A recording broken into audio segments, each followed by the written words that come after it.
one of the things I used to do every year was try to go see Mo around his birthday.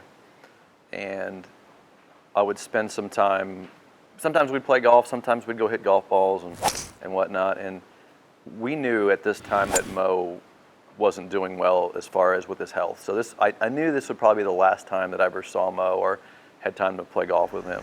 Thank you. And it was July of 2004. And so we flew up to Canada. I was with Larry Olson, a good friend of mine. He was also the president of Natural Golf. Good. And we flew in there to go spend a couple days with Mo, see him for his birthday, maybe play some golf. And Mo decided that we could meet at Copetown Woods, which is a golf course in Canada, and play some golf. Copetown Woods Golf Club with Larry Olson, Nick Westlock, and Mo Norman. And they don't seem to follow the rules out here. And we were also playing with Nick Westlock, who's known as Nick the Wedge. What? So I got you crazy guys on film. Nick was a well-known Canadian amateur golfer that him and Mo kind of hung out as kind of the two buddies that ran around and played golf everywhere. Two famous Canadians running around in their later years playing golf at all these courses. And so we went out and played golf, and we were playing with Nick and Mo, and Mo wanted to play 18 holes. And so that was kind of unusual to begin with because, Mo wanted to keep going. So it was a great day, and it was obviously, Mo was showing his age, but he also his swing was always so technically great, and he always hit it good.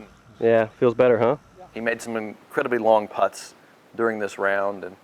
And so we were sitting there at lunch. I said, Mo, my ambition is to carry your legacy and your swing and teach as many people as I can in my lifetime when you're gone. And he said, well, what can one man do? What can one man do? That's what Mo kept saying. And so I took that as kind of a challenge in a lot of ways with Graves Golf and what we could do as a company. But Mo also said to me after we finished the round, he said, got to play golf from the heart. Got to play golf from the heart. And I always thought about, what does that really mean to play golf from the heart? And why was that kind of his parting message for me? Why was that? It wasn't like go win tournaments or go shoot 61, It was more about this kind of idea that golf is a game that gives you more than just shoot a score. So I think that was an important message, and I think that was why Mo was telling me something at the very end of his days and the last time I was going to get to see him, that there was more to golf than just playing the game. You're getting something out of it, and it's doing something for you emotionally and spiritually. That's what I took from it. And so there was this restaurant. I don't remember the names of the restaurant, but there was inside, next to the hotel where we stayed, the Radisson Hotel, across the street, there was 3 restaurants. There was a steakhouse upstairs. There was a kind of a bar and grill, and then downstairs was an Italian restaurant. And so we were all of us were debating. I was with Larry and Mo and Gus Maui and Audrey Maui. We were all debating, where should we eat? Should we eat in the steakhouse, the Italian, whatever? And so we all decided that we wanted to eat in the steakhouse. But when we walked in the restaurant, Mo was sitting in the chair. Mo was kind of sitting by himself, and he's holding a stack of papers. He had 4 or 5 of these pieces of papers. And on the paper was the play golf from the heart, written on the piece of paper, play golf from the heart. And when I walked in and saw him, he handed me a paper, and he goes, here you go, play golf from the heart. And he had a bunch of them he was handing out to all of us. Kind of wanted to make sure we had a copy of this. And so we're deciding where to eat. And we decided we want to go to the steakhouse. And Mo says, no, I want to go eat at the Italian place downstairs. And we're like, okay, whatever Mo wants. So we go downstairs to eat at the Italian restaurant. And as we go down there, Mo orders a steak. And sometimes I think Mo just challenged you all the time. He had this little way of challenging you, the way you're thinking. But yeah, he handed out the play golf from the heart paper, and we talked about it at dinner, and he's like, you got to play golf from the heart. You gotta, it's the reason you play. And I think this is what motivates me as an instructor as well, is it's funny because I'll talk to students, and we all want to shoot lower scores. That's what gives us a lot of joy, and we want to play our best and make putts and hit good shots and all that stuff that we do in the game of golf. And of course, I want to do that too.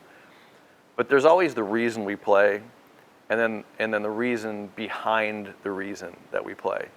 Like you can say, I want to go beat my buddies, or I want to go shoot a low score, or I want to go, but that's why you play. Yeah, I get it. But the other side of it is, what are you getting out of it? Like, what's it doing for you? I mean, to me, playing golf from the heart, because anytime you think about when you're in that heart space, is when you're in the moment. And that is why, in my opinion, people play golf, is to be in the moment. That's where we have the most joy. And I'll tell you the other side to that is, think about the most stressful times you have in your life.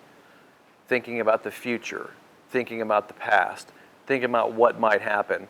And Mo would relate this to a round of golf. Like if you're thinking about the 18th hole and you're standing on the 5th tee and you're worried about what's going to happen later on in the round, you're not in playing golf in that moment. So Mo was teaching me a lesson. Live in the moment.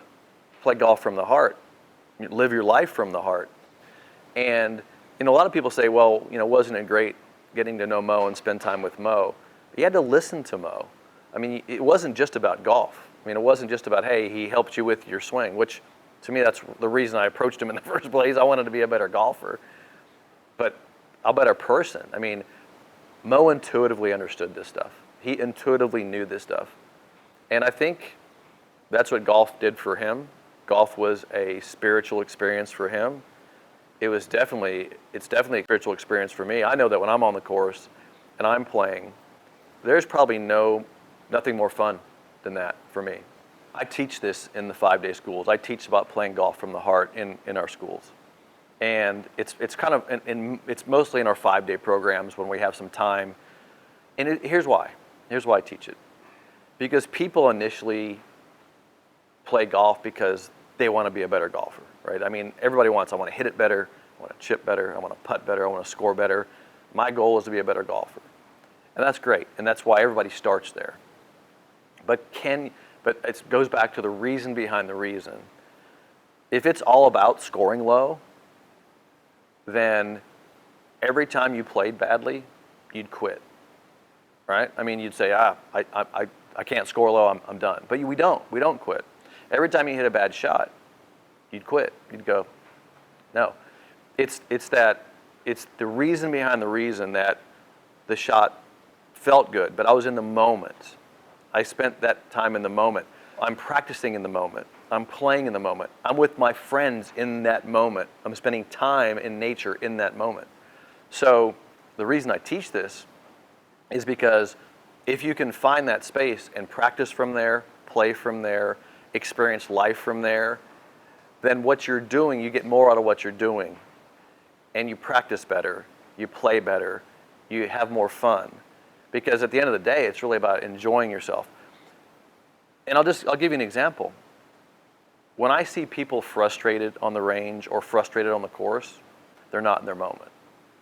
Because frustration is a way of saying, I'm hopeless. There's no hope here. Hopeless, right? When I hit a bad shot, I find a lot of humor in it, number one, because I learn from it, because I think it's a learning experience. Because I'm not learning about why I hit the bad shot. That's not why I'm learning. I'm not learning, was my face closed? I'm not learning that. What I'm learning is how to deal with it emotionally, right? Because the minute I feel that, like, people will call themselves, you idiot. I remember Mo, if you call yourself an idiot, Mo was like, watch how you treat yourself. Watch how you treat yourself. And that's another lesson, right? I have a personal experience where I play with celebrities a lot. Like I go play with people. And I always have this piece of me that wants to impress people. I want to impress people. And I'm getting better at not caring about that. Like just saying I'm there for me. I'm there just to have an experience, and just whatever happens, happens, It's still a part of me that and when I'm when I'm the face of the single plane swing and I'm out there demonstrating it, you want to perform well because you want people to think, oh, the swing is great. But I find a personal attachment is what sometimes, I'm working on it. I'm working on that. Mo, I think there's a large period of time in Mo's life when he was obsessed with ball striking and becoming a great golfer because he See, I think that identification with being a great golfer and being a great ball striker gave him a sense of purpose and gave him a sense of identity, no question about it. I'm the best striker the ball the world's ever known. Not by my say. I don't believe I am. All the best players and best teachers will say, who's the best striker of the ball ever? Not the best player, but the best striker of the ball that can hit the ball 99 times out of 100 right on the knot, right on the nose. And I think that's kind of funny because I think that even I have identified with things like that, like, oh, I want to be a great golfer. I want to be a great teacher. You know, I mean, I think I identify with things. They feed our ego in a lot of ways. That's who we make. You know, people ask me, what do you do for a living? I'm a golf instructor, right? So that's our identity. And I think that Mo's identity was a great golfer, great ball striker, champion golfer. And then there's so much more fun if you can just go let it go and just have a good time, and whatever happens, happens. Acceptance is a big deal. That comes from here, acceptance. You always think, well, if you play well, you have a good time, and if you don't play well, you don't have a good time. I didn't find that to be true for me. I could actually go play badly. I remember playing a tournament. It was called, I think it was called the Teardrop Tour, and I was in Arkansas, and I had the lead going into the final round, and I messed it up. I screwed up a couple shots, and I got beat, and I hit some really bad shots on the last few holes, and I lost. And I'm driving home from that tournament, and you'd think I was defeated, like, oh, I lost. I was so excited about that experience because, number one, I learned from it. Like, I learned what happened, what caused this kind of falling apart on the last few holes. And because I could reflect and say, I didn't stay in my moment. I didn't just enjoy the moment. I was counting the first place check on the 15th hole. You know, I mean, I was like, this is gonna be fun winning this tournament, and all of a sudden it all fell apart because I got ahead of myself. And that's what it really, if we can live our lives and play golf like Mo was talking about, from a space of in that present moment, I think that's where Mo was going with all this. And you don't live here, you live in here. This is just what you do to live here, you know, the vehicle. And I think that's a big part of what he was sharing. And I saw a lot of that in my conversations with him in at least last year. I know there's a story where a friend of mine told me that before Mo passed away, he was giving away all his golf clubs. You know, he was giving away all his equipment. He was giving everything away. And in a sense, it's like, hey, I'm giving gifts of my knowledge and these are the clubs I use, and this is why I did this. And he's sharing his experiences of life, and this is part of his sharing. And I think if you can give the people the knowledge that he had, I mean, just think about the knowledge that he had at that time in his life, and all of a sudden he's realizing that, hey, the real gift here is more like live your life in every moment, play golf from the heart. Mo used to always recite a poem called "Golf is Happiness." It's a great poem. Matter of fact, we should listen to Mo actually tell the poem, because Mo has it memorized, right? So I used to listen to Mo tell me this poem all the time. And in the poem, it talks about what golf is really giving to us. It also is talking about how it builds character and that's what I'm talking about is the game gives us a lot. It's a lesson for life, and that's what this poem is really all about. If people only knew what happiness was. What is happiness? Happiness is achievement. What's the father of achievement? Motivation. What's the mother? Encouragement. The fine golf swing is truly achievement. Man may lie, cheat, and steal for gain. These will never gain the golf swing. To gain the golf swing, man must work. It's work without toil. It's intoxication without the hangover. It's stimulation without the pills. It's defeating, yet it generates courage. It is humbling, yet it ennobles the human spirit. It is dignity, yet it rejects arrogance. Its price is high, yet its rewards are richer. Some say it's a boy's pastime, yet it builds men. It's a buffer for the stresses of today's living. It cleanses the mind, rejuvenates the body.